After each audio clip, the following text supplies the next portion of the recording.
भारतीय समाज में महिलाओं का दोहरा संघर्ष है। घर की दहलीज के भीतर और बाहर उसके लिए अनेक चुनौतियां हैं। ये दोहरा संघर्ष महिलाओं को टूटने नहीं देता, बल्कि और ज्यादा मजबूत और सशक्त बनाता है। देश के कोने कोने में महिलाओं की जीवटता की ऐसी अनेक कहानियां हैं।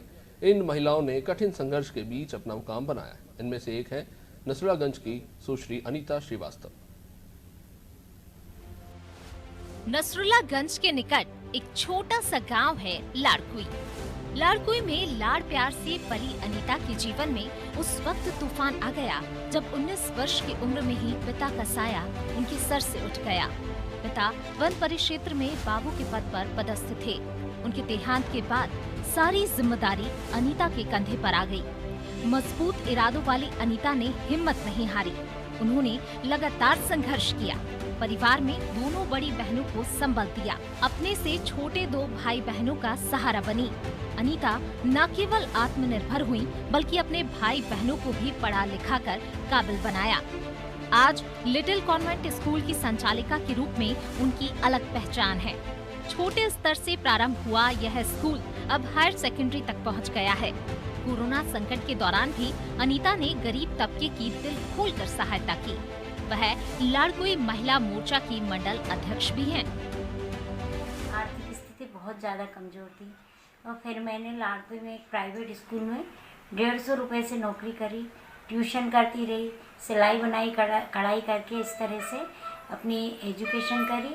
और इस बीच मेरे पापा एक्सपायर हो गए थे, तो दोनों बहन भाइयों का सारी पढ़ाई का खर्चा न सब मैंने ही करती रही। और इस प्राइवेट स्कूल में नौकरी करी। छोटा सा स्कूल था, 150 रुपये मुझे मिलते थे। फिर मैंने अपना खुद का स्कूल डाला। शुरू में मेरे स्कूल में 5 बच्चे थे। मैंने खुद इतनी पढ़ाई गरीबी से करी कि मेरी 5 डिग्री कंप्लीट करने में मेरे पास फार्म भरने तक के पैसे नहीं रहा करते थे, और पढ़ाई की किताबें तो रहना संभव ही नहीं था। इसी सारे कारणों को देखते हुए मेरे स्कूल में जो भी बच्चे रहे, उनकी कई बच्चों की मैं फीस भी नहीं लेती हूँ और उनको पढ़ाती हूँ। और मेरा उद्देश्य यही रहा कि जिस तरह से मैं पढ़ के इस लाड़कुई में आई, मेरे बच्चे भी अच्छे पढ़ें। अनीता के भाई आशीष श्रीवास्तव ने अपनी दीदी के संघर्ष को याद करते हुए कहा कि आज वह जो कुछ भी है दीदी की वजह से है। आशीष बताते हैं कि किराए के पैसे न होने पर भी दीदी पैदल जाकर अध्यापन का कार्य करती थी। उन्होंने अपने सभी भाई बहनों को पढ़ाया लिखाया। आशीष को भी उच्च शिक्षा दिलाई। आज आशीष वन विभाग में अच्छे पद पर कार्यरत हैं।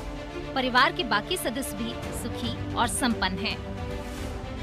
छोटे छोटे से थे जब हमारे पापा का स्वर्गवास हो गया और अंजू दीदी ने बहुत घर को संभाला, पढ़ा लिखा के हम सबको बड़ा किया। मैंने भी LLB किया। करने के बाद बहुत परिस्थितियाँ ऐसी होती थी कि नसरुल्लागंज जाने को पैसा नहीं होता था किराए का, तो पैदल जाके शिक्षा दीक्षा करी। लेकिन हम लोगों ने हिम्मत नहीं हारी, दीदी भी करती रही, हम भी ट्यूशन पढ़ाते रहे। उनके सहयोग से आज इस मुकाम पे हुआ। फिर मैं फॉरेस्ट में वन रक्षक के पद पर अभी यहाँ लाड़कुई में पदस्थ हूँ।